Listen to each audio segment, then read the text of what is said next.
Welcome back to the Deep Dive, where we tear through stacks of information so you don't have to. You know the narrative, right?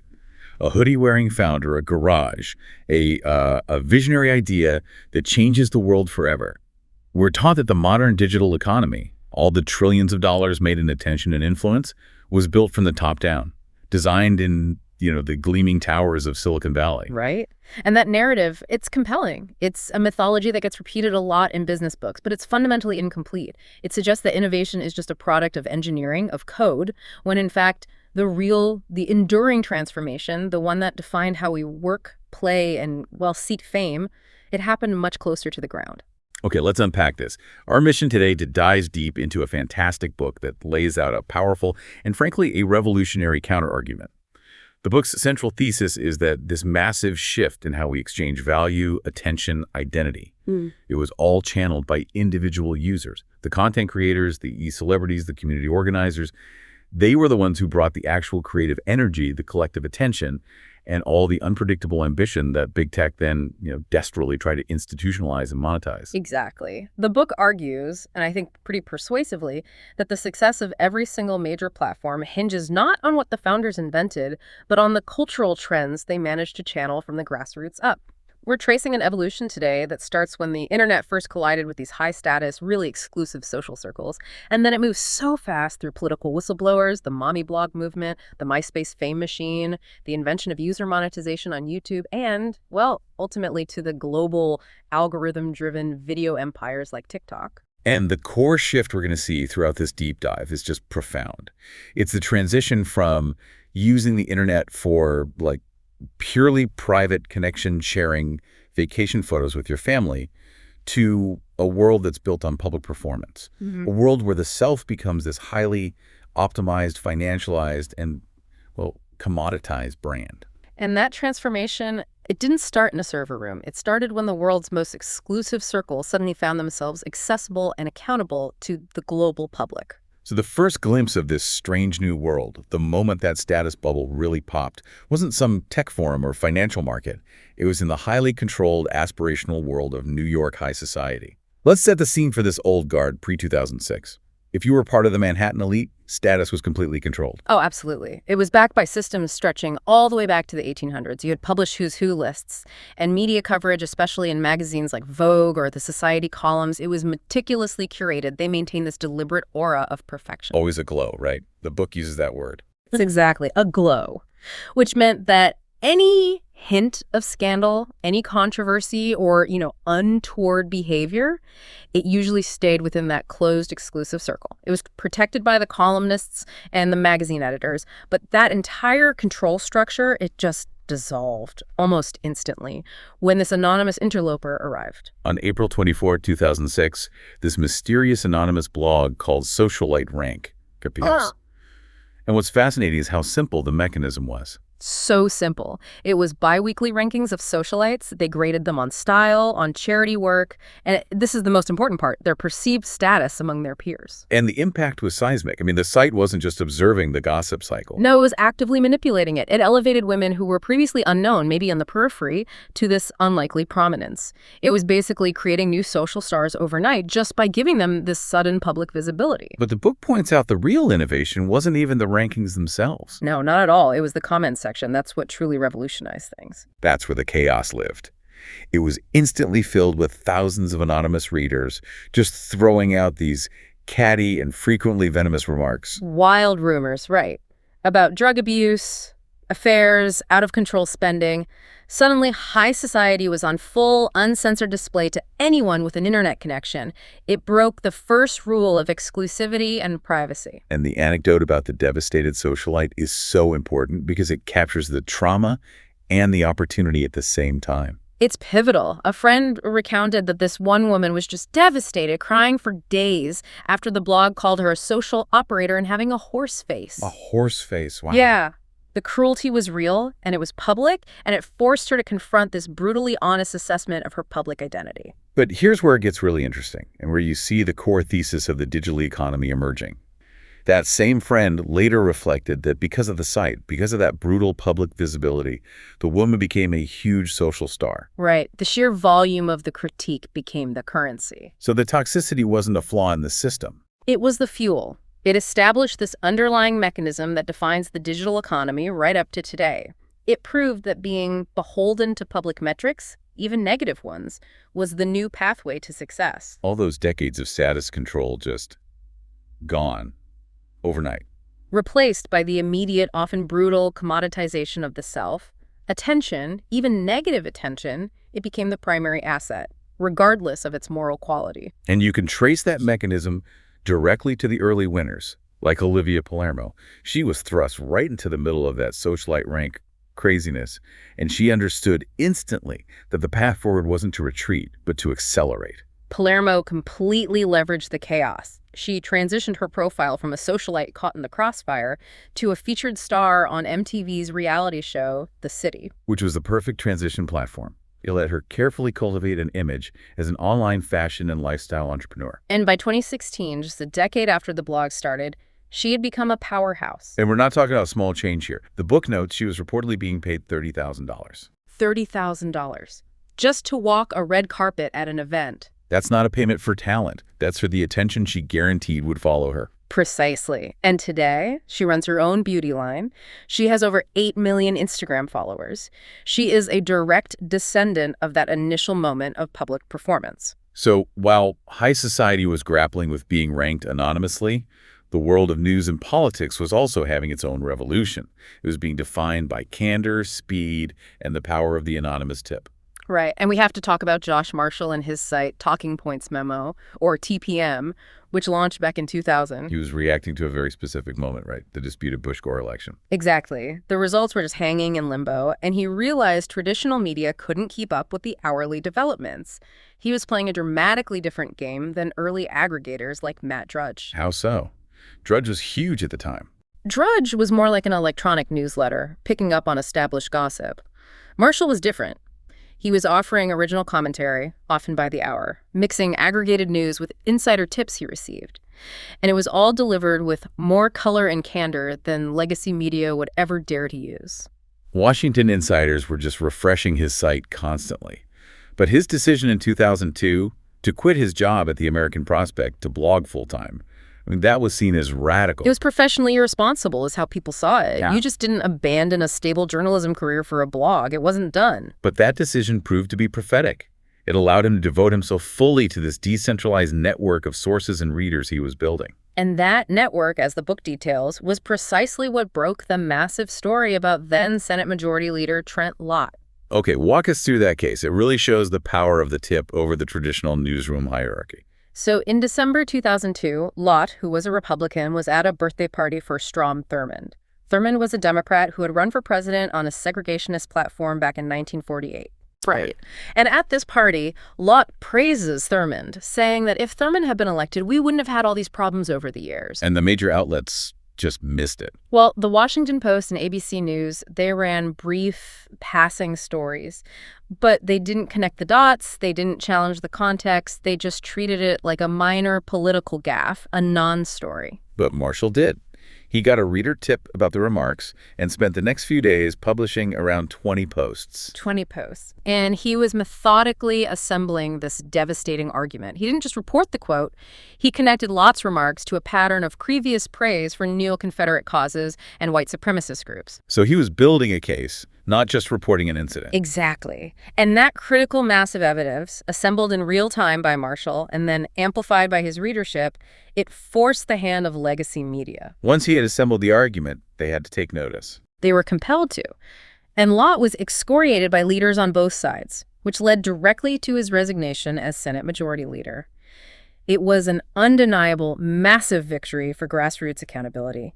It proved that a single, dedicated voice could disrupt the entire political establishment with just a keyboard and a network of tips. So if the political wonk was one pioneer, the book makes a really definitive case that the unexpected defining figure of the entire early blog era wasn't the nerd or the wonk. No, it was the mommy blogger. This group set the stage for all future performance, rooted in this idea of authenticity. You need some cultural context for this, though. If you look back at the media landscape of the early 2000s, women's magazines enforced this idealized, often profoundly misogynistic version of motherhood. Home life was private. It was expected to be perfect. And it was certainly not a topic for public, honest discourse. And this created a massive unmet need. You had women who had careers before motherhood, or those who were just struggling with the contradictory gender roles, and they felt profoundly isolated. The media they consumed offered no genuine reflection of their complex feelings, or, the messy reality of raising children. So the internet provided that immediate outlet. Pioneers like Heather Armstrong with Deuce.com in 2001 and Rebecca Wolf with Pointy Toe Shoe Factory in 2005. They just started venting.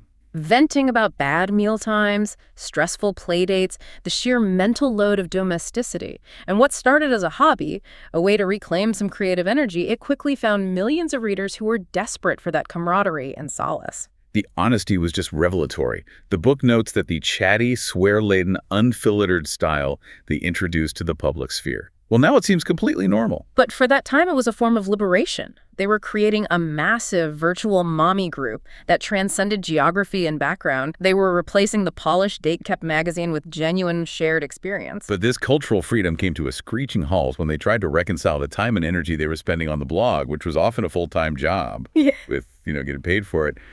Right. By the end of the decade, Nielsen had dubbed these women the power moms.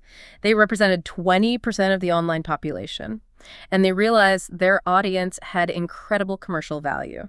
And the critical insight here is this. When Armstrong decided in 2004 to run ads on Deuce.com to maintain the site and avoid getting a job outside the home, the backlash was immediate. Visceral. And distinctly gendered. She describes fans being blind with rage. Blind with rage over ads. Yes, demanding to know. Who do you think you are? What made you important enough to make money on your website? Think about that. Political blogs, tech sites, they were running ads without any controversy. They were seen as legitimate businesses. But when mothers tried to monetize labor that was inherently linked to their maternal roles, they were attacked.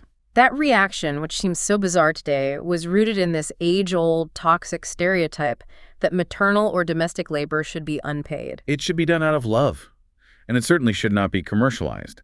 The book argues that this backlash set a painful precedent for all future female content creators. They internalized negative stereotypes about the economic value of their work far more than their male counterparts did. Yet, the economic reality couldn't be ignored. Brands, particularly in health and beauty, they realized the untapped power here. So early sponsored content deals started to emerge, like Verizon covering Armstrong's office renovations in exchange for posts, deals that forced her family to even switch from iPhones to Androids for the duration of the campaign. The genie was out of the bottle. The audience had spoken, and attention equals commerce, regardless of the cultural resistance. Okay, so if the mommy bloggers showed us the value of raw honesty and the resistance to monetizing domestic labor, MySpace. MySpace showed us that young users didn't care about the traditional gatekeepers at all. No, they only cared about attention, regardless of how they got it. MySpace took the Friendster blueprint, which made social networking mainstream in 2002, and just turned it into a public performance platform. Right. Friendster was generally about connecting with people you already knew. MySpace, launched soon after, specifically invited users to connect with strangers and build these highly public, customizable profiles. It just embraced the chaotic energy of self-expression. And MySpace was aggressive in cultivating this energy. Their co-founder, Tom Anderson, was actively courting users who were already mastering the attention game on other platforms. The book details the case of Tila Tequila, a Vietnamese pinup model. She had figured out a system on Friendster, post increasingly revealing photos, rack up tens of thousands of friends, violate the platform's rules, get shut down, and then repeat. So when her account was shut down for the 5th time, Anderson personally lured her to MySpace. He promised that they would support her content, support her public ambition, and she exploded on MySpace. She brought in a motley crew of teenagers, musicians, and models who made the site feel immediate and exciting. And that energy was crucial for MySpace, hitting 1 million users so quickly. It set the template for youth culture dominance. It also led to the rise of these micro-celebrity subcultures, most notably the scene queens. Right. Take Kirsten Kiki Ostrenga. She joined in 2006 at 13, seeking a respite from bullying. And she found it by crafting this distinct public image, this scene aesthetic. The hot pink teased hair, the heavy makeup. Exactly. And the attention was immediate. Her aesthetic, her sheer difference, attracted thousands of friends so quickly. She hit over 25,000 MySpace friends in 3 months. And her realization was key. She described it as kind of like a video game. where the number on the screen became the objective, the validation. It was completely detached from the reality of those connections. This is where we see the first clear financialization of what the book calls parasocial bonds. Right. For you listening, parasocial refers to that psychological relationship a person develops with a media figure.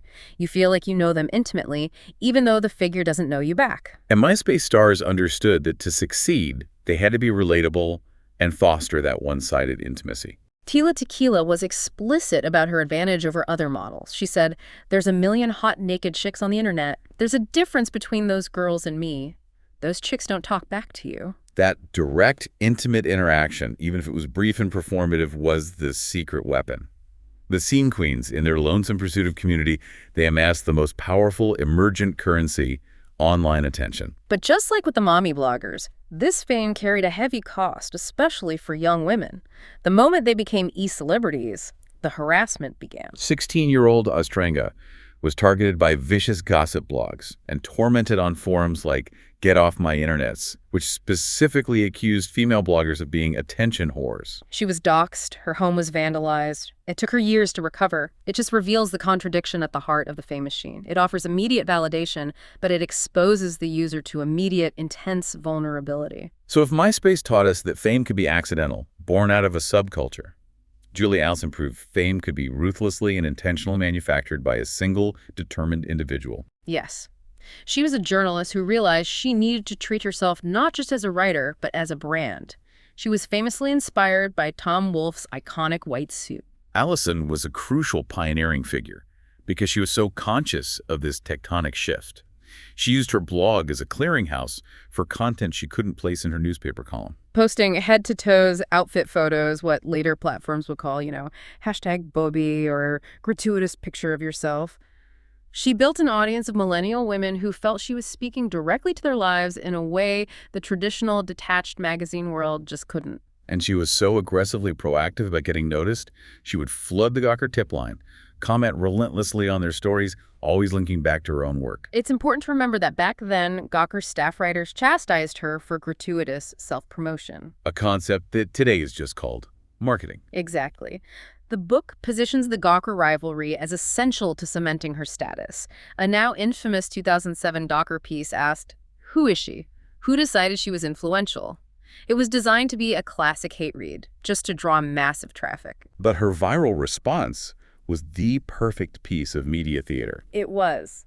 She sent them a photo of her derriere to the camera wearing a condom-covered dress captioned, "Dearest Gawker, kiss my ass." And that perfect piece of theatricality brought attention to both sides. One Gawker editor dubbed her our Paris Hilton. The media often scoffed, calling her famous for being famous. But Allison had a name for it. She called her communication style life casting. Life casting. The deliberate practice of using every single medium available, photos, text, video, to invite users into her world. Blending discussions of dating, fashion, and tech all in the same breath. She was generating content about her life, 204/7, turning her existence itself into a broadcast product. And that attention translated directly into economic force. This wasn't theoretical, this was hard cash. Right. In 2009, Cisco paid her $30,000 for just 2 videos she recorded at the Consumer Electronics Show. And T-Mobile paid her $14,000 for 4 tweets. We are talking about massive corporations paying sums that were previously reserved for bona fide, traditional celebrities for content that took place entirely on consumer platforms. It was a shocking shift for the corporate world. Unilever's chief marketing officer was so impressed, he invited her to speak to 300 executives about influencer marketing. He called her work a lesson for a $50 billion plus behemoth. She was teaching global corporations how to utilize the direct personal connection she had pioneered. But the personal cost was staggering. She was named the 3rd most hated person on the internet. And we have to pause on this. She was hated more than someone who tossed a puppy off a cliff in a YouTube video. It's staggering. What does the book suggest this intense gendered vitriol was really about? The book argues it was fear. The fury wasn't just standard misogyny, though that was certainly present. It was fear of her specific successful business model. Allison represented a direct, existential threat to the old media hierarchy. Exactly. She was a journalist who decided she didn't need the newspaper or the magazine column. She could cut out all the middlemen and be her own network. The old guard recognized their monopoly on influence was over, and they lashed out violently. And that ultimately is her significance. The comedian Heather Gold tweeted that Allison was the moment everything changed. She was not accepted at all by web culture. But what she did became commonplace. She forged the path for mainstream success with an internet connection as her main tool. As the concept of the self-made digital star solidified, YouTube's growth flywheel was kickstarted by this bizarre, captivating hoax that proved low-resource, user-generated content could quickly become professional-grade entertainment. Lonely Girl 15. In 2006, the internet was obsessed with Brie Avery, a self-described, dorky 16-year-old vlogger. She posted candidly about her homework, her spats with her parents, and these rules imposed by a mysterious religious sect. People felt an intense, personal bond with her because her videos felt so raw and unpolished. Tapping into that same thirst for authenticity the mommy bloggers had discovered years earlier. But the scandal was the reveal. She was fictional. The brainchild of a screenwriter, a former doctor, and a pair of lawyers aiming to launch a scripted show in this new vlogger format. And the book notes, they meticulously studied YouTube engagement. They responded to every comment to instigate discussion. They even tracked which freeze frame would make the best thumbnail. They were treating vlogging like a science. And the unexpected result? The backlash. It never came. The reveal only generated more excitement.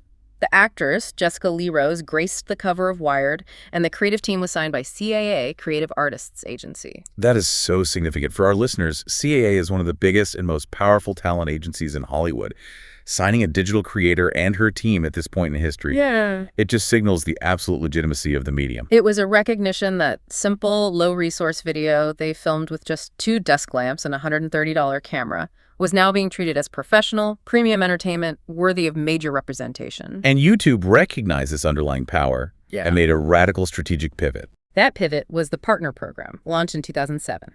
The radical idea was offering users a 5-5-45 split of ad revenue. Which seems like a generous move for a company that was already struggling financially. It was strategically brilliant, even if it was challenged internally.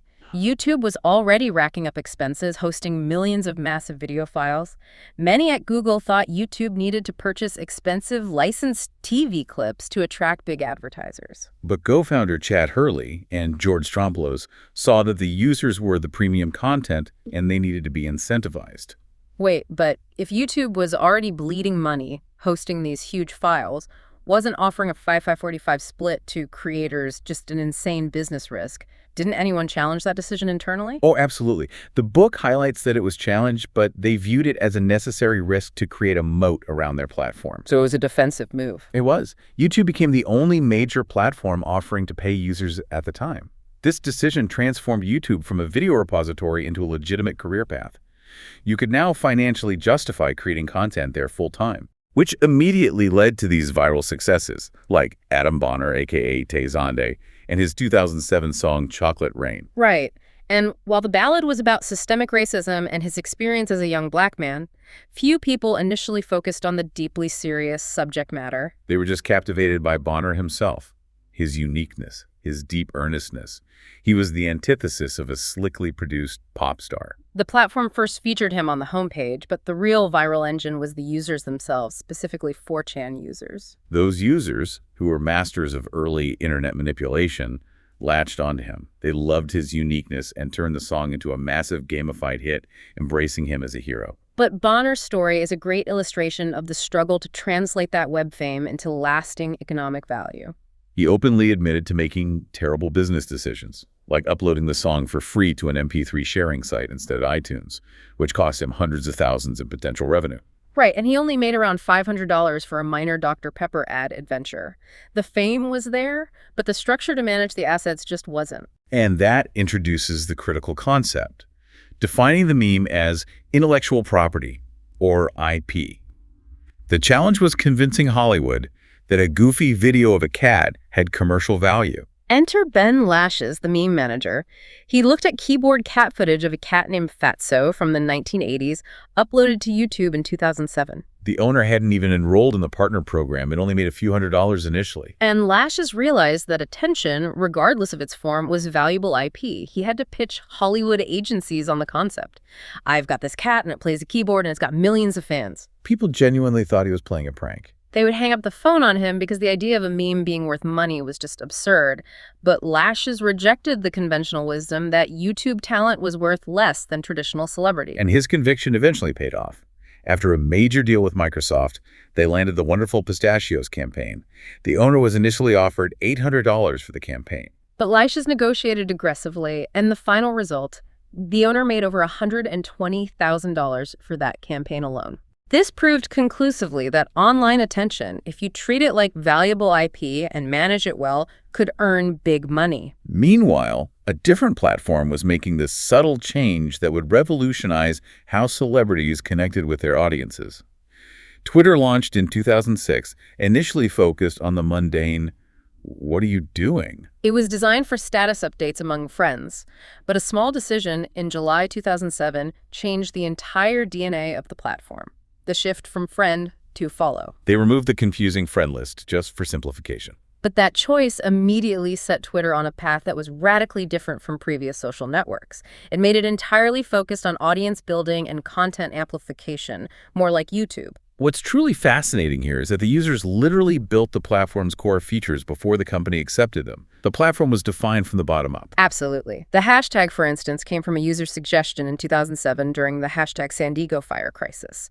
People needed a way to organize real-time news updates. And the co-founders initially dismissed the idea. They did. And the retweet feature also emerged manually, with users typing RT in 2007 to manually amplify content. So the company's stasis allowed users to determine the platform's utility.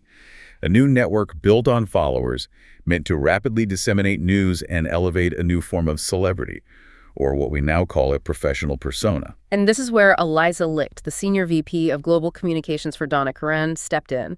She launched the @DKNYPRGRL account in 2009. She deliberately avoided tweeting as the founder or the brand itself. She created this alter ego, a kind of corporate lonely girl 15 to protect the brand's voice. And her crucial learning, which defines modern brand marketing, was that acting human on social media boosted engagement far more than formal sales pitches. She created this witty, relatable persona, tweeting about manicures, lunch dates, celebrity dressing. The New York Times immediately hailed her as an e-lebrity. The contrast with Julia Allison is instructive. Licht received praise, where Allison received intense disdain, largely because Licht was safely attached to a known, established corporate brand. The safety of that corporate backing protected her from the misogynistic charge of gratuitous self-promotion. But the core insight remained. Social media was the most powerful celebrity engine ever invented, offering a relatable, intimate sense of personality, even if that personality was fictional. While Twitter mastered brevity and the professional persona, Tumblr, launched in 2007, was the laboratory for visual identity and subculture.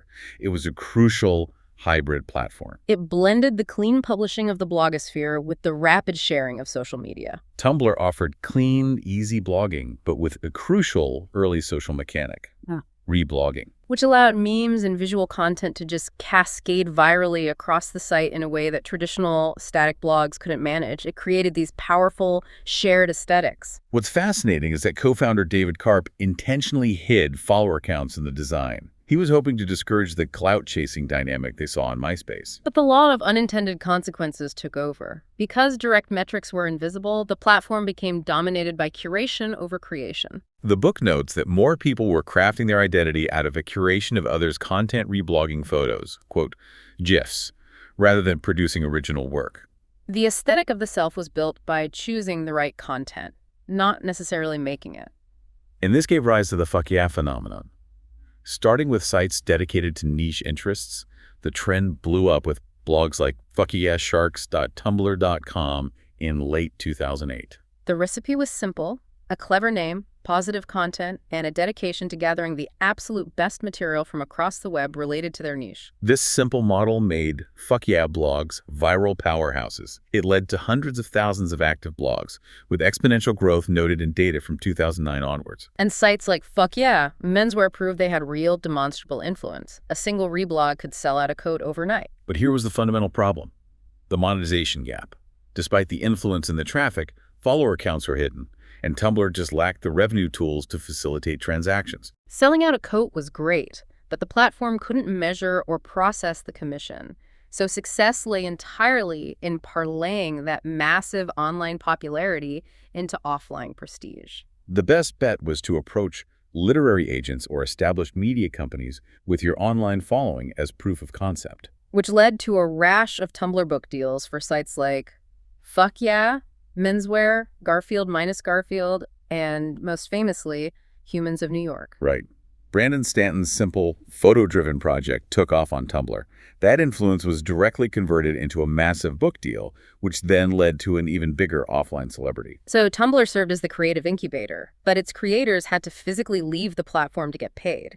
It proved that the stable financial path for the independent creator still hadn't fully matured. Okay, so the next great leap was the mobile video revolution, kickstarted by Vine, which was launched by Twitter in 2012. It was Twitter's opportunity to own the space, and it came with this huge defining constraint. The 6-second video cap. And that constraint, initially driven by data limits and the technical necessity of fast loading speeds on mobile, proved to be a stroke of creative genius. It forced users to innovate.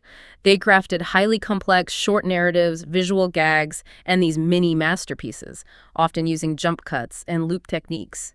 It definitively proved that mobile video was ready to take off. The stars on Vine were growing exponentially, but the fame existed entirely online until the fans manifested in physical space. The anecdote from Rudy Mancuso about the Central Park meetup in 2013 is a perfect illustration of this. Right. Mancuso, who had about 100,000 followers, guessed maybe a dozen or two fans would show up at this impromptu meetup. And instead, hundreds of screaming, emotional teenagers swarmed them in the meadow. Mancuso and the others had to climb onto a large boulder as a makeshift stage just to be visible. That's when the digital thing became terrifyingly real. They realized, oh, these people are real and this is chaos. But this immense popularity quickly created a centralized, monopolistic ecosystem on the platform. Tell us about the 1600 Vine oligopoly. The book details the formation of a collective of top stars in LA, known as the 1600 Viners. They realized they could use the Revine feature, which essentially amplified content to all their followers, as a cartel to dominate the app's popular page. They became so entrenched, they literally started charging up-and-coming creators for Revines. The platform became pay-to-play. And this monopolization was enabled by Vine's lack of a native reshare tool that could have democratized the spread. But the friction between creators and the company was even more intense. Right, because Vine leadership internally resented the platform being a performance platform. What was their original purist vision? Their original vision was for a creative, experimental, short-form art app, almost like a social sketchbook. They viewed the creators, especially those doing juvenile pranks or overt celebrity chasing, as a liability, undermining the app's intellectual purity. So they would manually pull content from the popular page if they disapproved of a rising star or a prank. Yes, which created immense friction and distrust. They wanted to maintain control over the culture, but the users had already defined the economic reality. And this lack of respect and, more importantly, the failure to secure a stable monetization deal with Twitter led directly to the creator revolt. The 1600 Viners retaliated collectively and rapidly. They all but ceased publishing original content to the app. Instead, they just posted video after video, encouraging fans to follow them on Instagram, Snapchat, and YouTube. They were diversifying their audience to platforms that could actually pay them, using Vine as an acquisition funnel for other companies. The platform essentially suffocated because the talent, the creative individuals, collectively recognized their power and left. The immediate physical reality of that fame, the hundreds of screaming fans in Central Park, led directly to the next phase, live in-person tours that financialized that direct fan access. The Digitour launched in 2011, focusing on music creators, but the real phenomenon was MagCon, which stood for Meet and Greet Convention, launched in 2013. And it specifically targeted the handsome, overwhelmingly male popular Viners like Nash Grier and Cameron Dallas, capitalizing on teenage infatuation. Fans paid between $30 and $150 for basic perks like selfies and short meet and greets. The crowds were passionate, but the performances themselves were utterly amateurish. Karaoke and goofy banter, right. Comparable to a high school talent show. Production value was not the appeal. The appeal was the direct, unmediated access to their idols, the chance to close that parasocial distance they felt online. But this direct access, however, had a darker, sometimes toxic edge, culminating in the hashtag #CutForMagCon trend, where trolls encouraged young, vulnerable followers to self-harm in order to pressure stars to rejoin the tour. This naive dream of security-free intimacy between fan and creator. It ended tragically. We need to reflect on this for a moment as it underscores the serious human cost of the economy we're discussing. While MagCon and Digitor expanded aggressively, the undeniable need for serious security measures became heartbreakingly clear in June 2016. The YouTuber Christina Grimmie, a finalist on The Voice, was fatally shot by a stalker while meeting fans after a concert. And that single event brought the human cost of this new economy where access was literally the product into sharp focus. It just instantly shattered the notion that these fan meet and greets could operate without serious protection. The industry had to change immediately. Events like VidCon responded by installing metal detectors and outright banning informal meet and greets. Acknowledging that the digital world they fostered had very real, very dangerous material consequences that required professional security solutions, ending the era of casual intimacy. As Vine cratered and the industry grappled with its security implications, new platforms stepped up.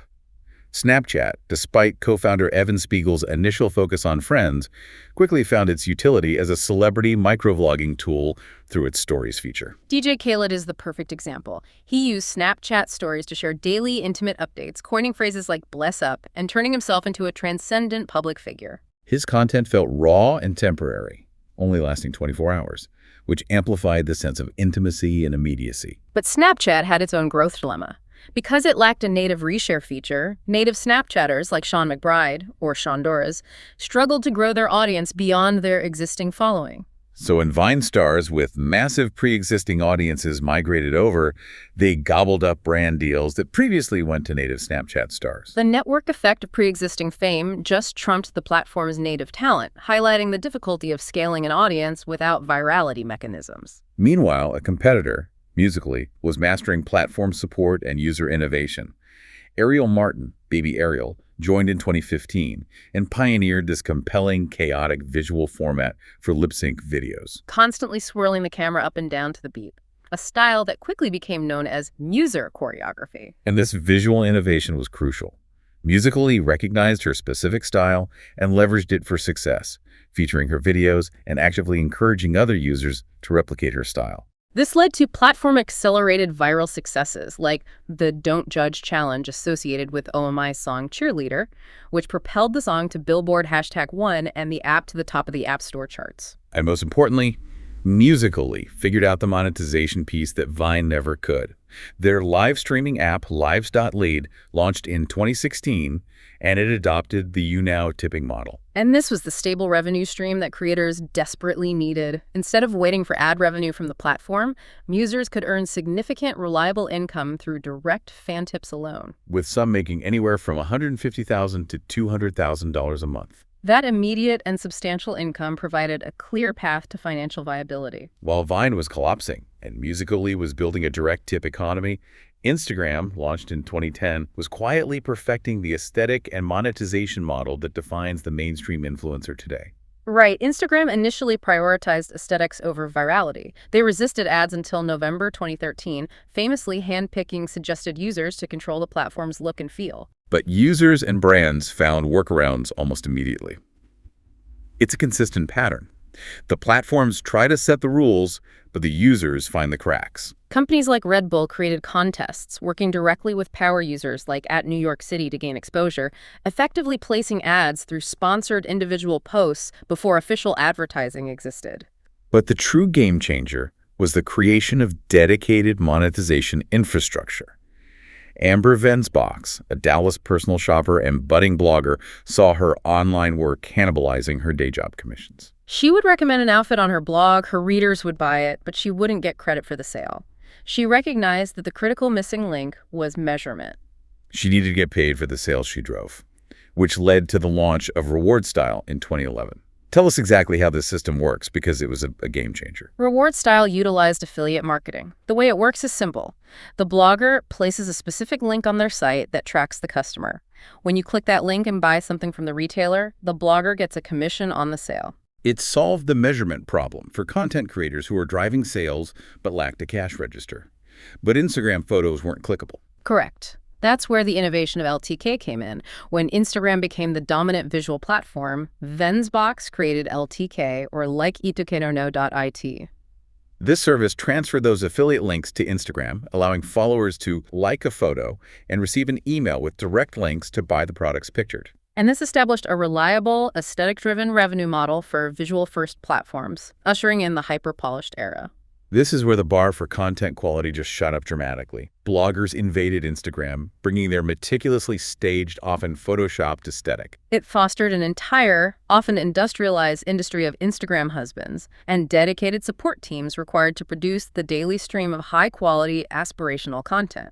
Influence was now an industrial process supported by robust financial infrastructure. This wild, largely hidden monetization bonanza drew the eye of regulators. The FTC intervened after cases like Lord and Taylor, which paid 50 influencers up to $4,000 each without disclosure. Then, Truth in Advertising threatened the Kardashians, forcing them to retroactively update scores of recent posts to include the #ad hashtag. This was a pivotal moment.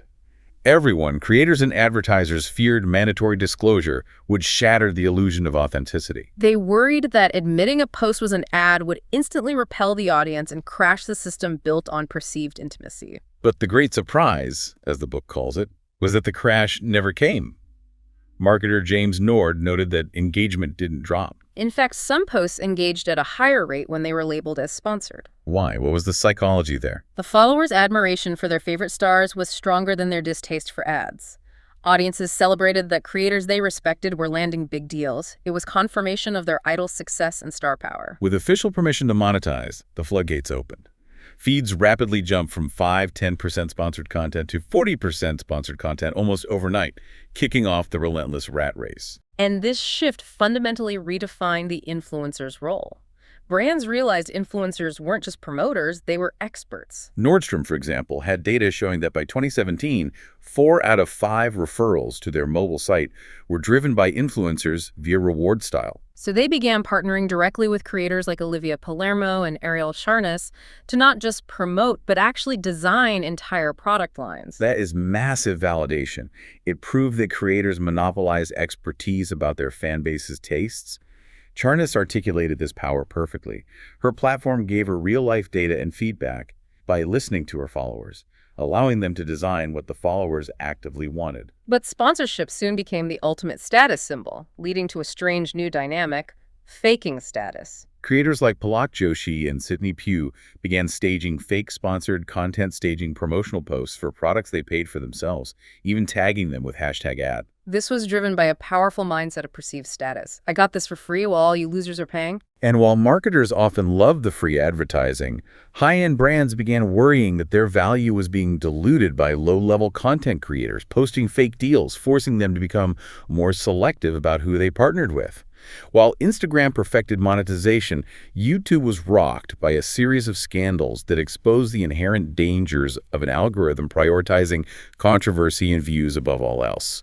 This led to the adpocalypse. It started on Valentine's Day 2017 with the Wall Street Journal expose on Felix Kavelberg, known as PewDiePie, who was then YouTube's biggest star with 53 million subscribers, signed to Disney-owned Maker and YouTube Preferred. The report exposed 9 videos featuring anti-Semitic jokes and Nazi imagery, including the notorious clip where he paid Fiverr users to hold a "Death to All Jews" sign. While some fans defended it as edgy humor, the mainstream corporate world saw only immense liability. The reaction was immediate and massive. Disney dropped him, Google and YouTube canceled his privileged status, and it triggered a mass advertiser exodus.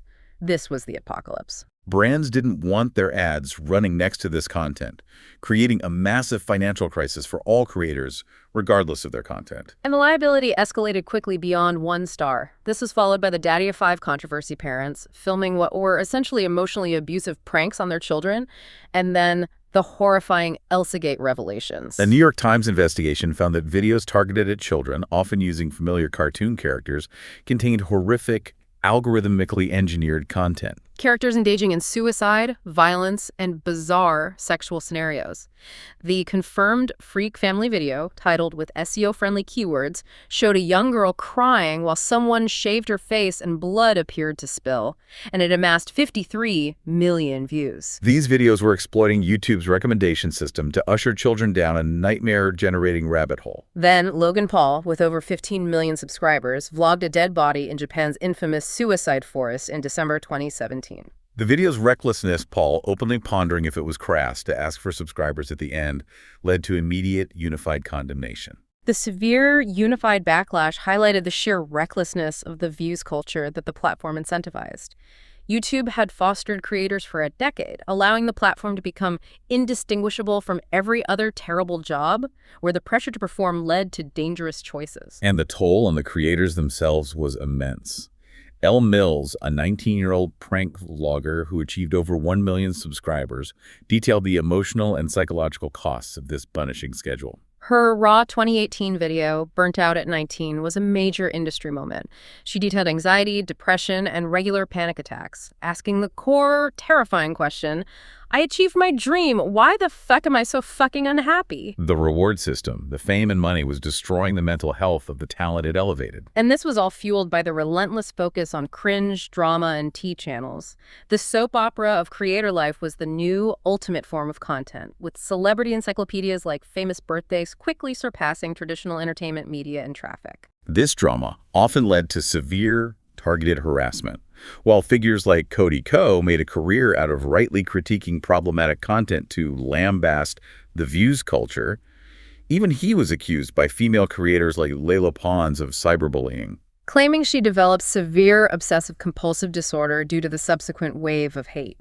The entire ecosystem was fueled by drama and toxicity, replicating the environment of socialite rank, but at a global, life-altering scale. So the stage was set for the next evolution, one that would redefine how fame was distributed: TikTok, which emerged in 2018 when Musical.ly rebranded. For top newsers, this generalist pivot moving beyond lip-syncing to embrace cooking, fashion, and lifestyle felt broad. But TikTok had a secret weapon inherited from its parent company, ByteDance. The For You page. This was TikTok's biggest and most disruptive innovation. It was an AI-driven algorithmic feed that served content based purely on how engaged other users were with it, regardless of whether you followed the creator or not. This shattered the old rules of social media that prioritized your friends or followed accounts. On YouTube, you needed subscribers. On Instagram, you needed followers. On TikTok, if your content was genuinely engaging, the algorithm would distribute it to millions within minutes, even if you had 0 followers. It accelerated virality to a breakneck pace, making the barrier to entry non-existent. And the swift rise of Gen Z stars proved the power of this new mechanic. Charli D'Amelio and Addison Easterling, who joined in 2019, rocketed up the charts with content that often felt like vintage musical dance videos. Driven entirely by the For You page's ability to identify and amplify engaging personalities instantly. This rapid, algorithm-driven success quickly created a need for infrastructure and industry. Following in the footsteps of YouTube's Station and Vine's 1600 Vine, The Hype House, launched in December 2019 by Chase Hudson and Thomas Petrou, cemented the concept of the Creator Collective. It was treated like a high-stakes job. The requirement for membership was simple. If someone slips up constantly, they'll not be a part of this team anymore. Daily, mandatory content was the fuel. And this quickly evolved into a sophisticated industrial business model.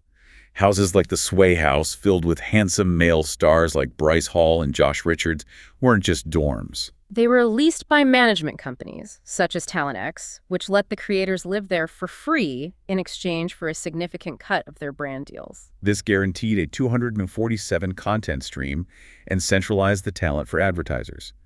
Crucially, the drama became the primary form of entertainment.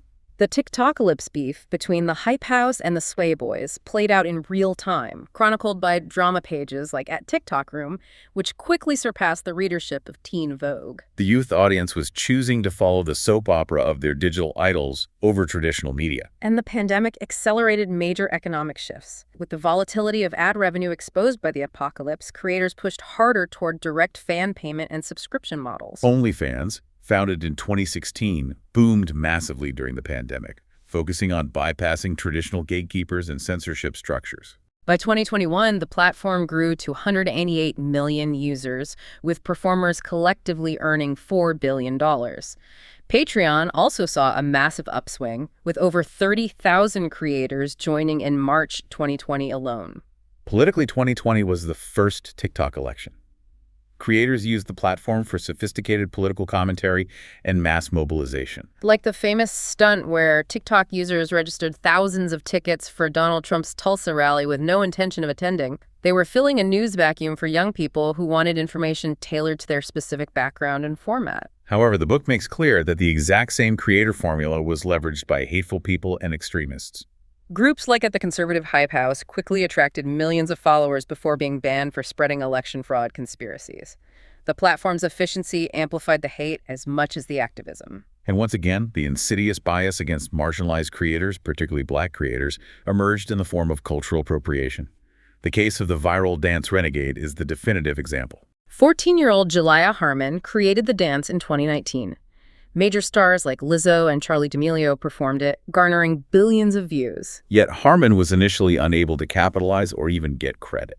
It highlights the persistent bias where white-dominated spheres often benefit financially from the creative energy originated by Black creators. By 2022, the creator industry had reached its ultimate validation. Platforms were willing to pay exorbitantly to retain talent. Short-form video app Triller, for example, demonstrated this commitment by leasing a white Rolls-Royce for Charli D'Amelio just to keep her active on the platform. More significantly, the finance world recognized influence as capital. Venture capital firms, including Animal Capital, founded by former Sway House boys, began investing billions into the creator economy. They recognized that the attention and trust cultivated by these individuals were now a quantifiable, high-value asset class. If we look back across this entire evolution, from anonymous blogs attacking socialites to global VC firms investing in 18-year-olds, it all boils down to a fundamental underlying human desire. The need for validation.